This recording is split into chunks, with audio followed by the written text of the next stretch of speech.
ذرا اب ہمارے موضوع بسم کے اللہ حوالے سے الرحمن ذرا گفتگو الرحیم. فرما دیں. اللہ کی ذات میں، صفات میں اللہ کے علاوہ کسی کو شریک ٹھہرانا یا شرک. ٹھیک ہے. اگر اس کو میں 3-4 لائنوں میں تھوڑا سا ڈیفائن کر لوں تو یہ توحید فی الذات. ٹھیک ہے. اللہ اپنی ذات میں وحدہ لا شریک ہے. ٹھیک ہے. اللہ ایک ہونے کا مطلب وہ گنتی والا ایک نہیں 1 2 3، یہ ایک علم کلام کی بحث ہے. اللہ کے ایک ہونے کا مطلب ہے اللہ اپنی ذات میں، صفات میں وحدہ لا شریک. وحدہ لا شریک تو ہے، لیکن گنتی والا ایک بھی تو میرے خیال سے کوئی غلط بات گنتی والا ایک یہ مخلوق کے اندر جاری ہوتا ہے 1 2 3، ایک چھوٹی سی نازک ایک کا سی 2 بحث ہے، جیسے 2 کا 3 ہے، یعنی اللہ یکتا ہے، یکتا کا 2 نہیں ہے. ٹھیک ہے. یہ مقصود. تو اس کے مقابلے میں شرک فی الذات، ٹھیک ہے. اللہ کی ذات میں کوئی شریک ٹھہرا ہے. لوگ ٹھہراتے ہیں اور تعجب کی بات ہے سائنس ٹھہراتی ہے، جو بڑے بڑے سائنس نہیں، سائنٹسٹ جو بڑے بڑے ٹھیک ہے. وہ کہتے ہیں جی کائنات کو انرجی چلا رہی ہے، تو لامالہ یہ شرک فی الذات ہو جائے گا. ٹھیک ہے. ٹھیک ہے جی. اس کے بعد ہے توحید فی الخالقیت. ٹھیک ہے. اللہ کی خالقیت میں اللہ وحدہ لا شریک ہے. اس میں اگر کوئی اور کسی کو خالق مانے تو یہ شرک فی الخالقیت ہو گئی.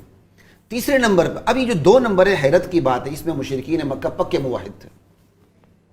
توحید فی ذات میں بھی، توحید فی الخالقیت میں بھی. کیا بات ہے. ہمارے اور مشرکین مکہ کے عقیدے میں کوئی فرق نہیں. اللہ اکبر. تیسرے نمبر پہ آتے ہیں توحید فی التصرف والتدبیر. اللہ اکبر.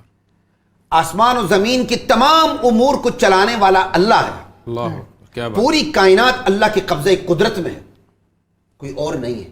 یہاں آ کے اختلافات. مشرکین نے اللہ تعالیٰ کو قیاس کیا دنیا کے حکمرانوں پر، جو بڑے بڑے اختیارات خود رکھتا ہے، کی پاور اپنے پاس رکھتا ہے، چھوٹے اختیارات کو وزراء میں ڈیوائیڈ کر دیتا ہے. ٹھیک ہے. تو مشرکین نے یہی سمجھا اللہ تعالیٰ نے بڑے بڑے اختیارات اپنے پاس رکھے ہیں، چھوٹے چھوٹے اس نے ڈیوائیڈ کر دیے. کسی کو بیمار کرنا، شفا یاب کرنا، بیٹا دینا، بیٹی دینا، یہ جو چھوٹی موٹی چیزیں اللہ تعالیٰ نے تقسیم کر دی ہیں. اختلاف یہاں آ کے آتا ہے.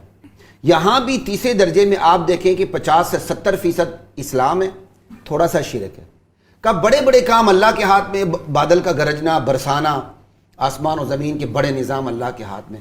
وہ ان کے نزدیک چھوٹے نظام کیا ہے؟ تقدیر کو بنانا، بگاڑنا، سنوارنا، کسی کو آباد کرنا، کسی کو برباد کرنا، کسی کو تخت سلطنت پر بٹھانا، کسی کو تخت دار پہ چڑھانا. یہ کام کا اللہ تعالیٰ نے اپنے کیا کہتے ہیں چہیتوں کو سونپ دی ہیں. اب اللہ تعالیٰ ان کے بارے میں اس سے نہیں پوچھتا، وہ جیسے مرضی فیصلہ کریں. جاؤ ان کے پاس بیٹا لینے، وہ تمہیں بیٹا دے دیں گے. جاؤ ان کے پاس بیٹی لینے، وہ تمہیں بیٹی دے دیں گے. اگرچہ پورے پنجاب کا سروے کر لیں، آپ کو اللہ دیتا بھی ملے گا، اللہ دیتی بھی ملے گی، اللہ رکھا بھی ملے گا، اللہ رکھی بھی ملے گی. پیرا دیتا ملے گا، پیرا دیتی نہیں ملے گی. پیرا دیتی نہیں ملے گی. کیوں؟ یہاں کا تصور یہ ہے کہ اللہ اچھا ہمارے پیر بزرگ لڑکی دیں، یہ تو اچھی بات نہیں ہے، وہ تو لڑکے دیتے ہیں. اس لیے پورے پنجاب میں دیکھ لیں پیرا دیتا ملے گا، پیرا دیتی نہیں ملے گی. یہ ہے وہ تیسرے درجے پر اختلاف، جہاں جا کے اختلاف پیدا ہو جاتا ہے کہ بڑے بڑے امور اللہ کے پاس چھوڑ. یہاں سے مطلب پیر کو اللہ سے بھی اوپر ایک سپرلیٹو ڈگری کر دیا. ہاں. اب یہاں جب تیسرے درجے میں شرک آ گیا نا، چوتھے درجے میں آٹومیٹکلی آتا ہے. وہ کیا؟ توحید فی العبادہ. کیوں؟ جو یہ سمجھے گا کہ اللہ کے علاوہ بھی کچھ اختیارات کسی کے پاس ہیں جو میرے بگڑی بنا سکتا ہے، وہ پھر عبادت میں آ کر سجدہ ریز ہو جاتا ہے. اللہ اکبر. اس کے لیے طواف کرنے لگتا ہے، اس کے لیے وہ تمام آداب بجانے. اب نظر نیاز عبادت ہے، اللہ کے سوا کسی کے نام نظر نیاز نہیں دی جا سکتی، ورنہ شرک ہے. ہاں صدقہ دے دیں، ثواب جس کو مرضی پہنچائیں، یہ ٹھیک ہے، لیکن جو پروڈکٹ ہوگی اس پروڈکشن پہ لیبل اللہ کا لگے گا. ٹھیک ہے. اور کسی کا نہیں لگ سکتا. تیسرے درجے میں جب شرک آ جاتا ہے، چوتھے درجے میں آٹومیٹکلی شرک آتا ہے. جو یہ سمجھتا ہے چھوٹے بڑے تمام امور اللہ کے ہاتھ میں، وہ نہ سجدہ کرے گا، نہ کوئی عبادت کی کوئی اور صورت اللہ کے علاوہ کسی اور کے لیے بجا لائے گا. لیکن جو تیسرے درجے میں شرک کرے گا، چوتھے میں آٹومیٹکلی ضرور کرے گا. توحید اور شرک کی ان 4 اقسام کو سامنے رکھیں تو آپ حیران ہوں گے. 2.5 سے تقریباً 3% تک مشرک موحد ہوتا ہے. 1 سے 1.5% تک مشرک ہوتا ہے. اس 1 سے 1.5% کے شرک کو اللہ تعالیٰ نے ایسا قرار دیا جیسے پیشاب ہے جو پورے دودھ کے ڈرم کو برباد کر کے رکھ دیتا ہے. یہ قابل قبول نہیں. اور مولانا نے ایک بہت اچھی بات کی تھی، ما فوق الاسباب ما تحت الاسباب، کہ اس میں کوئی اختلاف ہی نہیں ہے. وہ تو اللہ کا حکم ہے ایک دوسرے سے تعاون کرو. وہ صرف یہ نہیں کہ ہم کیا کہتے ہیں جا کے نبی علیہ السلام سے کہ یا رسول اللہ ہماری دعا کر دیجیے. نہیں، نبی امتی سے کہتا ہے میری مدد کرو.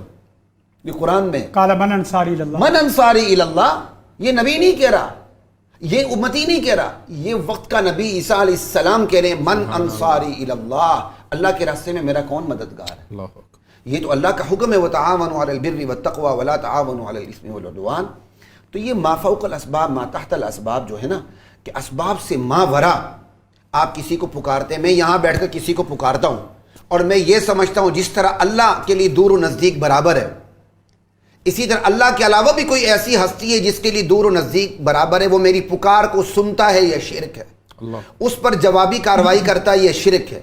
میری مراد پوری کر دیتا ہے, یہ شرک ہے.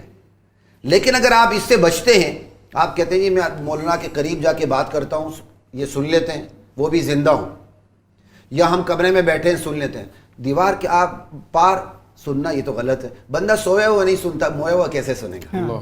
مجھے یہ بتائیں کہ ایک تو شرک کا یہ آپ نے بڑی زبردست آپ نے ڈیفائن کیا شرک کو, لیکن اللہ تعالیٰ نے نا ایک اور بھی قسم قرآن میں ارشاد فرمائی ہے, اقیموا الصلاۃ ولا تکونوا من المشرکین, تم نماز قائم کرو ورنہ تم مشرکوں میں سے ہو. مطلب بندہ شرک تو نہیں کر رہا, اللہ کو مان رہا ہے, اللہ تعالیٰ کی وحدانیت کو چیلنج نہیں کر رہا, لیکن اس کے باوجود جو ہے وہ شرک کر رہا ہے یا کفر کر رہا ہے. تو اس حوالے سے آپ کیا کہیں گے؟ کیا شرک کی جو اقسام آپ نے ڈیفائن کیے ہیں وہ تو ایک میں سمجھتا ہوں کہ وہ تو ایک جس کا عقیدہ ہی ہو کہ یار فلاں بندہ بھی میری مدد کر سکے یا فلاں ذات میری مدد کر سکے, وہ تو پتہ ہے شرک ہے.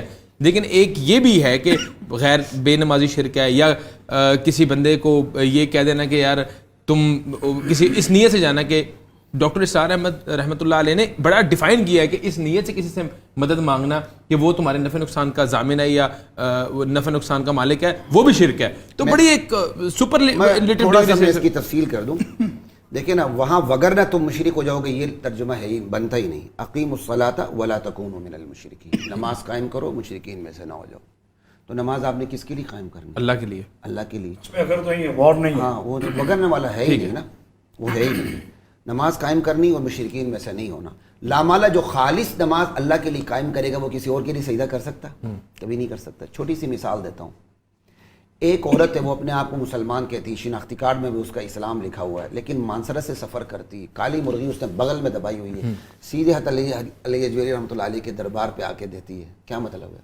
وہاں اس کو غریب نہیں ملتے, اور یہاں وہ مراد مانگتی ہے.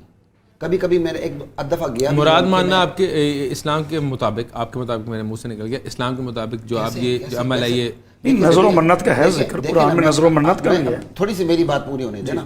بات یہ نظر منت اللہ کے لیے, جی جی, قبر والے سے نہیں مانگنا, آپ فرما لیں, قبر والے سے نہیں مانگنا. یا ایھا الناس ضرب مثل فاستمعوا لہ, لوگوں ایک مثال بیان کی جاتی ہے, کان لگا کے سنو, صرف سنے نہیں, فاستمعوا لہ, فاسمعوا لہ نہیں کہا, فاستمعوا لہ. ان الذین تدعون من دون اللہ, اللہ کو چھوڑ کر تم جن کو پکارتے ہو. اس میں پتھر بھی آگے اگر کوئی کسی کو پکارتا ہے, وگرنہ شاید ہی دنیا میں کوئی مشرک ہوگا جو پتھر کو پتھر سمجھ کے پکارے, قبر کو قبر سمجھ کے کوئی شرک کیا کہتے ہیں سجدہ نہیں کرتا, قبر والے کو کرتا ہے.